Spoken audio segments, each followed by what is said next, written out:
कुशल संघटक, मार्गदर्शक, राष्ट्रीय स्वयंसेवक संघाचे आद्य सरसंघचालक परमपूज्य डॉक्टर केशव बळीराम हेडगेवार यांची आज जयंती।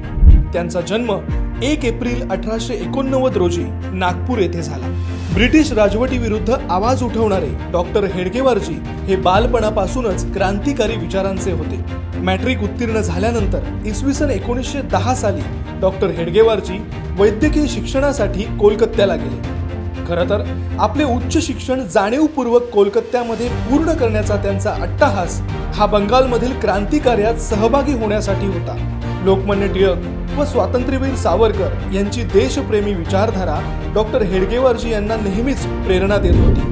वैद्यकीय शिक्षण पूर्ण झाल्यानंतर डॉक्टर हेडगेवारजी नागपूरमध्ये परतले व इसवी सन 1920 ते 1931 या दरम्यान त्यांनी स्वातंत्र्य लढ्यातील अनेक आंदोलनांमध्ये, चळवळींमध्ये, सत्याग्रहांमध्ये सहभागी होण्यास सुरुवात केली। परिणामी त्यांना काही काळ कारावास देखील भोगावा लागला। पुढे याच प्रवासात डॉक्टर हेडगेवारजी यांनी देशहितासाठी एक पाऊल पुढे टाकत 1925 साली विजयादशमीच्या दिवशी एका पडक्या वाड्यात आपल्या काही क्रांतिकारी सहकाऱ्यांना घेऊन राष्ट्रीय स्वयंसेवक संघाच्या पहिल्या शाखेची स्थापना केली। चारित्र्य संपन्न व्यक्तिनिर्माण व त्यातून राष्ट्र निर्माण हे अंतिम ध्येय त्यांनी संघाला दिले। डॉक्टर हेडगेवारजी यांच्या तत्वज्ञानामुळे, मार्गदर्शनामुळे व कुशल नेतृत्वामुळे परमपूज्य गोळवलकर गुरुजी, पंडित दीनदयालजी उपाध्याय यांसारखे राष्ट्रप्रेमी नेते, कार्यकर्ते देशाला मिळाले।